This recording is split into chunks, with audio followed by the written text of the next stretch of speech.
Good evening, everyone. Thank you so much for joining us for the Budget Forum. I am Melissa Fries, Superintendent of the Mount Lebanon School District, if you haven't had a chance to meet me yet. This evening, you will see on the screen the agenda for the Budget Forum soon. There we go. Tonight, we're going to begin with the purpose of the Budget Forum, move into instructional data, and then financial data, the preliminary budget for 24-25, updated preliminary revenues since the last time we were together, and then updated preliminary expenditures, the 2024-2025 preliminary budget key risks and opportunities, a multi-year financial projection, 2024-2025 preliminary budget overall summary, and then the budget timeline and next steps.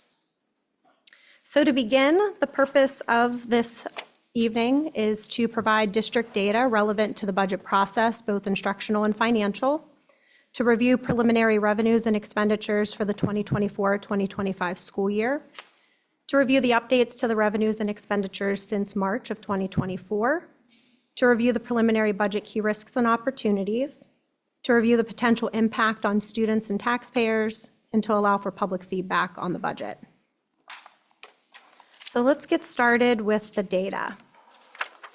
This data is going to be something that's probably new to the audience and new to the people at home in terms of the depth that we go into to review our not only enrollment data, but our financial data as well. So this first slide is the 10-year enrollment data overall. You'll see that we go from 2014-2015 through the current year. It gives you a breakdown of total K-5 enrollment during those years, total 6-8 enrollment, total 9-12 enrollment, the total enrollment, and then the change in enrollment year to year. I'll give you a couple seconds to kind of digest that. And I'll also note that these slides will be available on the website under our budget section this evening for everyone's use. So looking at first the highlights from the 10-year enrollment data overall. As you can see, overall enrollment is stable. Currently, 152 more students than in 2014-2015. And the breakdown of those comes from 69 more students in elementary school since that time period, 9 less middle school students, 92 more high school students. The highest enrollment in the last 10 years was in 2019-2020, where we had 5,531 students. As of today, we are down 58 students from that highest enrollment in the past 10 years. The next area that you will see is the 10-year enrollment data for special education students. Again, you will see that this data is presented in a similar way, broken down by grade bands, total enrollment, and then the additional column at the end is students who are in outside placements for the school district. And I'll give you a few seconds to process that as well.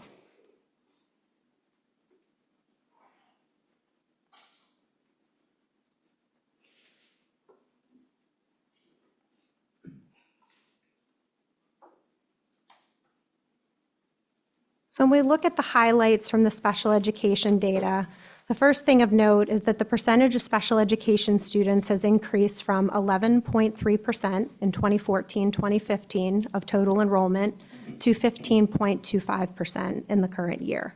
So a pretty significant jump in that 10-year span of time. Currently, we have 235 more special education students than in 2014-2015. That includes 185 more elementary students, 37 more middle school students, and 13 more high school students. The percentage of special education outside placements has actually decreased from 18.8% in 2014-15 of our total special ed enrollment to the current year of 17.08%. Although our percentage has decreased, there are 17 more outside placements than in 2014-2015, and something of particular interest to this group would be potentially that the cost per outside placement tuition ranges from $17,382 to about $61,368. This is tuition only. This does not include the transportation costs for students to go to these outside placements. The next area is the 10-year enrollment data for gifted education. Again, you will see that this slide looks very similar to the other ones, and it gives you a breakdown of gifted education. Give you a minute to take a look at that.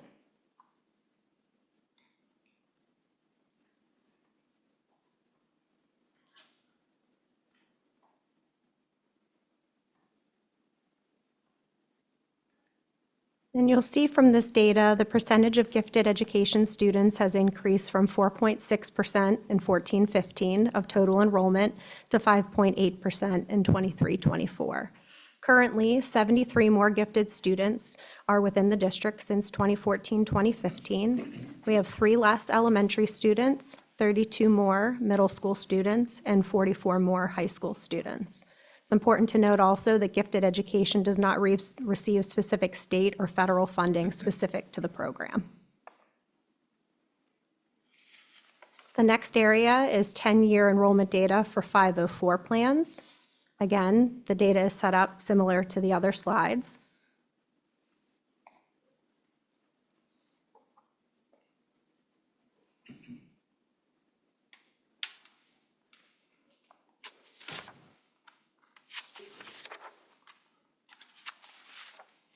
.504 plans are focused on accommodations and removing barriers in a general education environment. A student must meet specific disability criteria to qualify for an IEP, while any disability that affects the child's learning can qualify them for a 504 plan. The percent of 504 plan students has increased from 2.1% in 2014-2015 of total enrollment to 6.7% in 2023-2024. Currently, there are 258 more 504 plan students than in 2014-15, 30 more at the elementary level, 76 more at middle, and 152 more at high school. It's also important to note here that 504 plans do not receive state or federal funding specific to the service that is provided. The next area is our 10-year enrollment data for English language learners.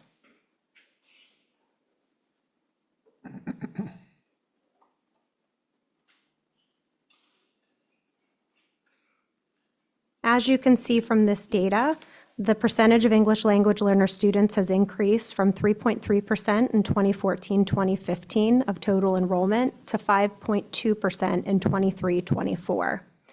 Our ELL instruction is a contracted service through the Allegheny Intermediate Unit. Currently, 112 more English language learner students are here in the district since 2014-2015. 68 of those students are in elementary, 28 in middle, and 16 in high school. ELL instruction receives minimal financial support through Title III funds. The next area for 10-year enrollment data is cyber or charter schools.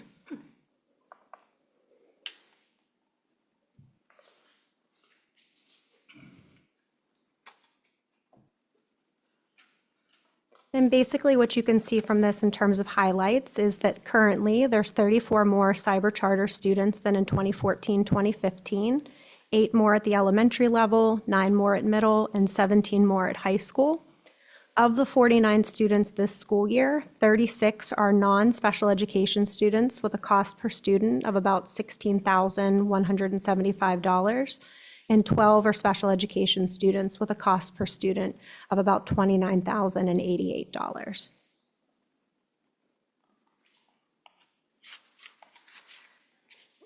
The next chart is the 10-year staffing data. The level of detail in this report is not something that we have provided, at least within the last 6 years, and we thought it was really important for the community to see how our staffing breaks down. So you will see for the last 10 years, there's a breakdown by administration, professional employees, or the teacher contract. There's a total there, but then there's also it's also broken down into full-time contracts and part-time contracts, and then long-term substitutes. Then secretaries, clerks, aides, and support nurses, personal care assistants, administrative assistants and specialists, food service, custodial maintenance and facilities, and then an overall total staff number. I'll give you, I know that's a lot of data, so I'll give you a couple minutes to take a look at that.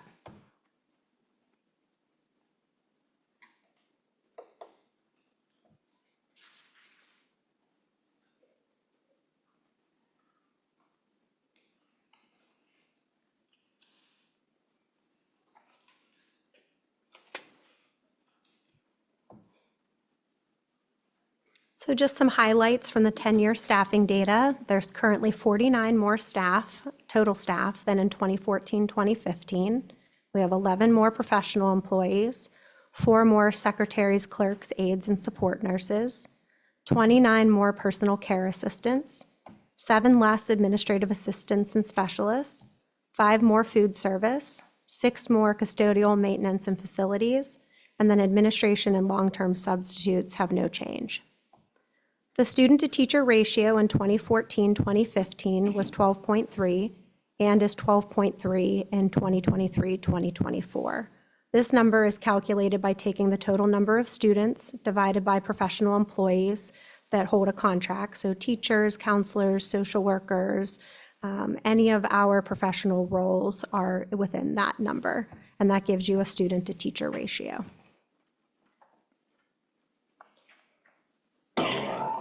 The next area we're going to review is the financial data. On this first slide, you will see the assessed and estimated actual value of taxable property. This data is provided by the State Tax Equalization Board. The current data for 23-24 is not available. Those numbers typically come out in May or June. But you will see on this sheet, it gives you the taxable assessed value for the school district, the exempt real estate property amount, and then the total, and then the estimated actual value of that property. And on the far column, you'll see the millage, and this is a 10-year overlook of this information.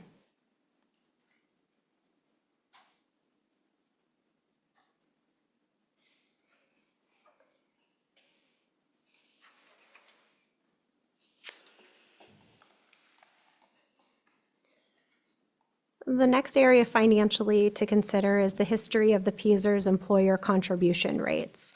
This is more than a 10-year look, just because it's important for you to see that the PSERS employer contribution rates, as recent as 2008-2009, were about 4.76%, and they're currently, for this upcoming year, going to be 33.90%. What is really interesting about the PSERS data, and this is the Pennsylvania school retirement system, basically what we pay into, is that it will not go down again. It's not expected to go down again until 2034. There was a small period of time where there was a belief that it would go down a little bit longer than the 2 years that it's gone down so far, but as you can see, it's stayed pretty stable and will continue to climb over the course of the next 10 years.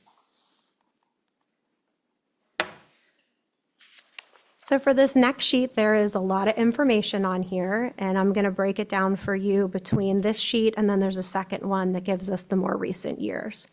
So the 10-year fund balance, revenues, and expenditures on this sheet gives you a breakdown of fund balance and how it was categorized, ends with a total fund balance, and then shows revenues and expenditures that were audited for those particular years and what the change in fund balance was from the beginning of the year to the end of the year. So you can see that in 2014, 10 years ago, we had about a $12.7 million fund balance. You can see that it took a dip over the course of 2015 and 2016, but then began to climb back up around 2017 and 2018. And we had a $14.8 million fund balance in 2018. In terms of our revenues, you can see how those have increased over the years, as well as the expenditures, and then at the bottom, that change in fund balance. And I'll give you a minute to take a look at that.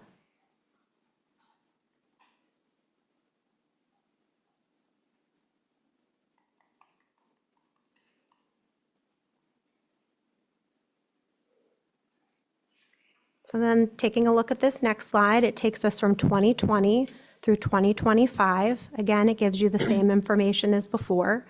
You can see that as we move into 2020 and beyond, that the fund balance from that higher amount that we had back in 2019, 2018, we'll see a decline of about a 65% of the fund balance, which gets us to our current year, where we have a fund balance to start this year of $5.3 million. One of the other things that you will see in here, which was shared at month's meeting, is that for the current year of 2024, we are currently still out of balance and our expenditures are over the amount of our projected revenues. One important thing to note is that last month when we reported on this information, which are just projections for the end of the year, we were at 1.9 million. So we were able to make some further progress in this past month with just continuing to curb and control our expenses to get us down to a projected 1.5 over our projected expenditures. The other thing that you will notice in here is that for the 24-25 budget, it does show that we could use almost 5 million in fund balance.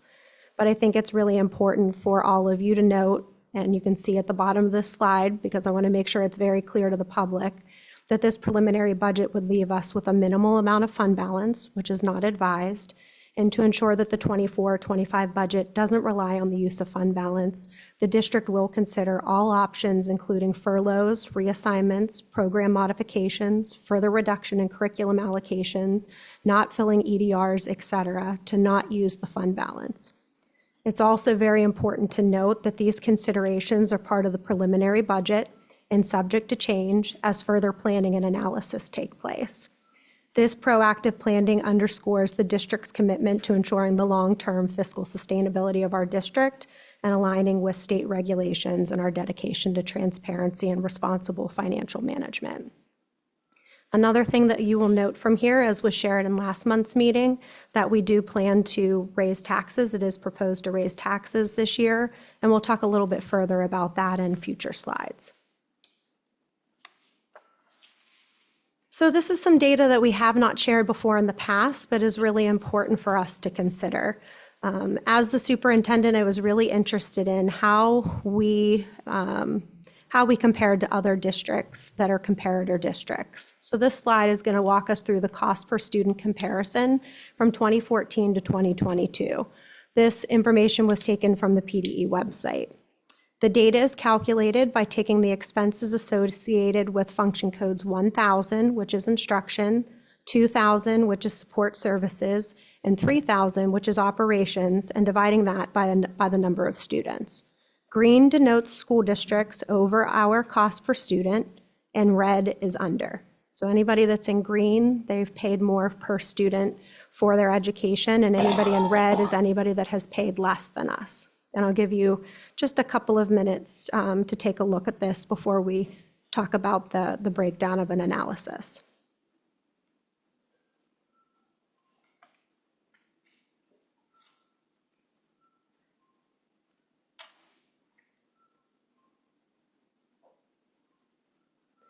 So when you break that down in terms of highlights, from 2014 to 2022, of our 10 comparators, 3 had a lower cost per student each year. Those districts were Baldwin-Whitehall, Pine-Richland, and South Fayette. 5 had a higher cost per student each year: Bethel Park, Chartiers Valley, Fox Chapel, Shaler, and Upper St. Clair. 1 had a higher cost per student each year except for one of those years, North Allegheny, and 1 had a higher cost per student each year except for 3 of those years, which was Hampton. Over these 8 years of verified data, ranked from highest increase in cost per student to least increase of cost per student is as follows.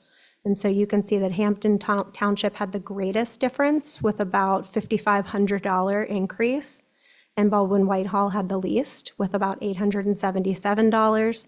And you'll see that Mount Lebanon is ranked 9 with an increase of about $3,000 over the course of 10 years.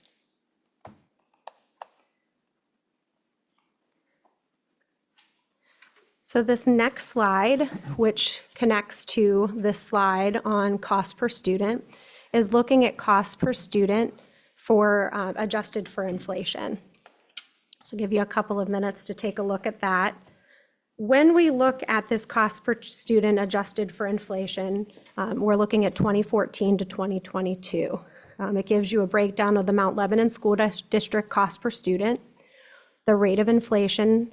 The way that we used the year was to use the year that was, for instance, in that column that says 21-22, that would be the 22 year. This calculation uses the baseline year of 2014-2015 and applies the rate of inflation.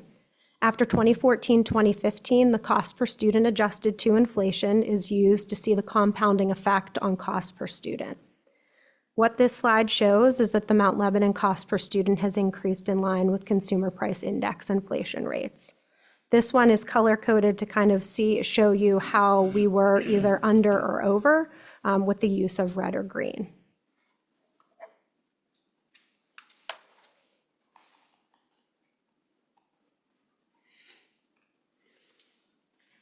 Go ahead on to the next slide. Our next slide is the revenue adjusted for inflation for 2014, from 2014 to 2022. In this area, you'll see a very similar chart to the last one, except for it's in regards to revenues. And the calculation, again, that we use is the baseline year of 2014-2015. It applies to the rate of inflation. And then after 2014-2015, the revenue adjusted to inflation is used to show the compounding effect on revenues. As you can see from this chart, our district revenues are not keeping pace with the consumer price index inflation rates. Our revenues are lower than the revenues adjusted for inflation. And again, this is color-coded the same way to show that difference.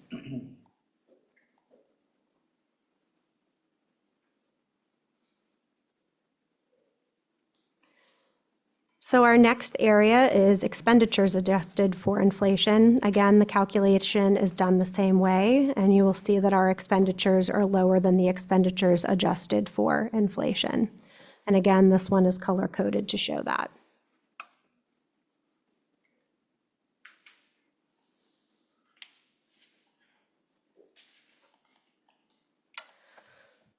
So then that takes us to our 2024-2025 preliminary budget.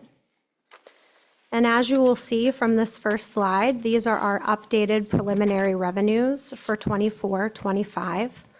If you tuned in last month or were present for last month's meeting, you know that our preliminary budget had a lower projected revenue. We're actually seeing about $121.78 million now as our projected revenue. I'll give you a couple of seconds to look at this before we break that down.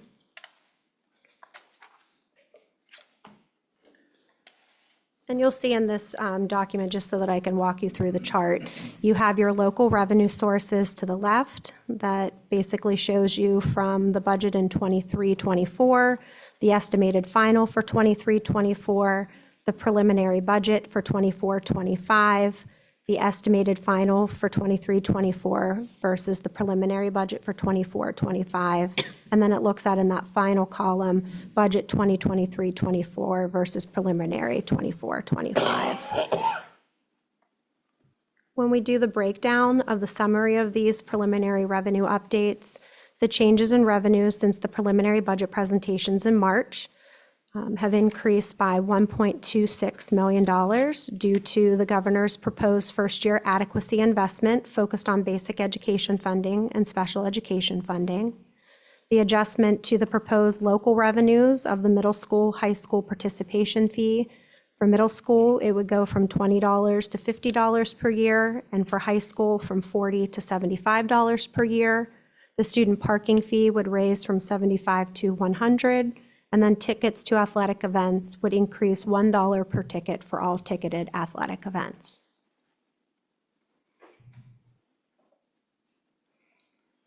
And then the preliminary revenues impact on taxpayers. This budget includes a proposed tax increase of the Act 1 index at 6.2% or 1.7105 mils, or $222,280. Our current millage is 27.59, and the projected new millage would be for 24-25 would be 29.3005. This is a difference of the 1.7105 mils. At the bottom of the slide, you will see a breakdown of home value versus the millage increase to show what the tax increase per month would be for each home value as listed, as well as the tax increase per year. And I'll give you all a minute to take a look at that.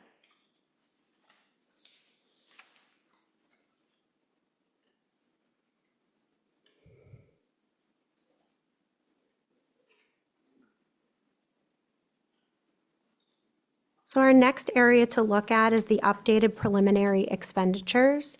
In this category, you will see it broken down by the object code of what the expenditures are. It gives you the 22-23 actual expenditures, the 23-24 adopted budget, the 23-24 projected final, and the 24-25 preliminary budget. As you can see, since the last time we presented this information, the expenditure amounts have come down significantly. And I'll give you a minute to take a look at that.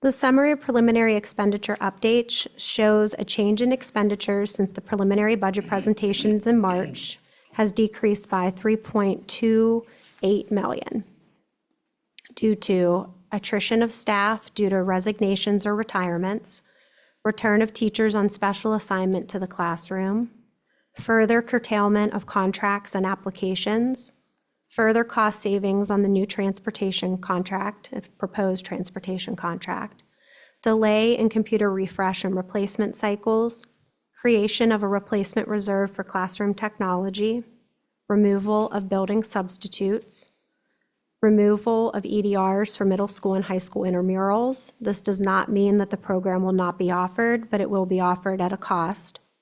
Decreases in budget line items in facilities and maintenance, decrease in budget line items in elementary library supplies, negotiation and reconfiguration of the Into Reading proposal for HMH, which is our ELA proposed curriculum, and the removal of secondary textbooks for middle school science and math and high school social studies. In terms of the driving factors of expenditures, some things to consider is the increase in insurance costs for ASHIC, as well as increases in Social Security, PSERS, and Medicare, salary increases based on contractual agreements, increased tuition costs, a proposed new transportation contract, curriculum updates, and an increase in ELL services.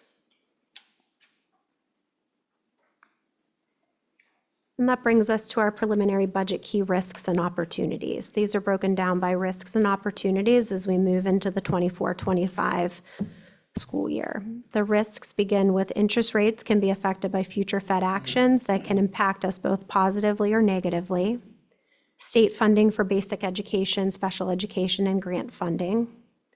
PSERS rates expected to increase each year through 2034. Health insurance expected to increase each year. Transportation and tuition costs are expected to continue to increase. The common level ratio may continue to impact real estate tax collection and refunds, open litigation cases, reduction of workforce. Our opportunities are to continue to pursue grant opportunities, continue to build intuitive budgets that are based on past data and future needs, and then the creation of a strategic and comprehensive plan to help plan our future, which is incredibly important as we move into next school year. The next area here, you'll see the multi-year financial projections. As you can see, this is through 2028. What you will notice is that this provides you with the estimated final for this year, the preliminary budget for next year, and then projected for 3 more years. It also gives you a breakdown of total revenues, total expenditures, operating surplus or deficit, what the beginning fund balance would be, and what the ending fund balance would be if this was our actual projections, if they were to come to light. So for the first one, as you look at the current year, as I shared last month, we expected a deficit of 1.9. We are trending towards 1.5 and hope to continue to improve that with just the changes in practice that we've put in place this school year. That would bring us to, if we had to use the full 1.5 to end this school year, a $3 million fund balance. For next year's budget, as I shared before, we're currently off by about $2.5 million to balance the budget. If that was to be utilized, our fund balance would end up being $585,000. And then in the projected for 2026, if those 2 years ended the way that we have shared here, it would require us again to use the fund balance to balance next school year. Again, this would put us in a negative fund balance position, and then so on from 27 to 28. The revenue assumptions that are shown in this chart show real estate tax increase to the index each year, state revenue increases of 1.5%, earned income tax growth of 1.5%, and other revenues remaining stagnant. And then in terms of the appropriations or expenditure assumptions, salaries would increase about 2.75%, healthcare increases about 7%, and all other appropriations increasing by 1.5%, except for debt service, which remains flat over this period of time through 2028. As I shared in one of the previous slides, the preliminary budget includes using approximately $2.5 million of the fund balance, but we do not want to rely and should not rely on the fund balance to balance this budget. The district will consider all options, including, as I shared before, furloughs, reassignments, program modifications, and further reduction in curriculum allocations, not filling EDRs, et cetera, to balance this budget. In summary, in terms of this budget, as I shared now a couple of times, our goal really is to ensure that we balance this budget. We do want to provide every day the best education possible for each of our students. We must work towards securing a stable financial future for the district, which makes these next few years really, really challenging, but worth it because we're all here for the students.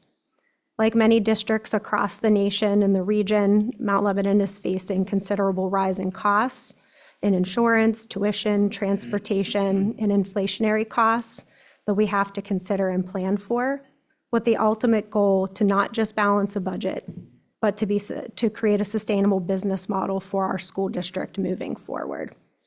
Balancing this budget for 24-25 will require the district to reshape some of our operations throughout the organization. We have been working collaboratively with district administration, our budget managers, and the school board of directors to create a budget that helps to run our district more efficiently. What I'm very thankful for as the superintendent is the willingness of our staff to come together to support this work. They realize and recognize that this isn't just a one-person job. It does really require all of us to think differently about how we operate so that we can improve and do better for our district. This week, I will be meeting with leaders from all work groups to discuss ways that we can meet our budget demands with minimal impact to students and staff. You have my commitment, you have the commitment of the board to do just that, to ensure that the interruptions to students are minimal. We know that it would be unrealistic to say that there won't be interruptions, right? But our goal is to make sure that the impact on students is the least. In terms of budget timelines and next steps, this slide here gives a breakdown of the next couple of months. Today is the budget forum and board review and discussions. April 15th is the preliminary budget adoption and potential vote to authorize furloughs. As I shared in the last slide, our goal is not to furlough. Our goal is to be creative and do what we need to do to get the budget to where it needs to be for us to balance the budget and move forward as a school district. May 13th, 2024, we would continue to review the presentation, review the budget, and have a discussion at the board level. May 20th, the goal is to have the final budget adoption if no furloughs are needed. If furloughs are needed, that budget adoption meeting would move to June 17th. Regardless if it is on May 20th or June 17th, we would also address board policy DFAA, which is a use of surplus funds that will need to be suspended for the fund balance requirement of 6%. Our goal is to vote on this budget on May 20th. And the work that we will do over the course of the next few weeks to make this happen will be intense, but I'm very, very confident that the team we have here at the school district are up for the challenge and willing to do what we need to do for our students and for our community. This concludes the budget forum, and at this time, we will allow individuals from the audience to come up and provide 3 minutes of comment on the presentation, or to provide us with any questions that you may have that we will answer at a future board meeting. Thank you.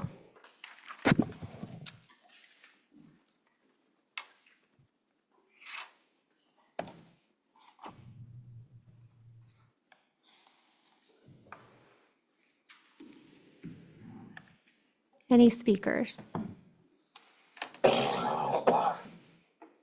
I hope that Pete's okay. He's a lot of coughing over here. I feel bad for him. Cough drop. Give it. And anyone online, Mr. Stagel?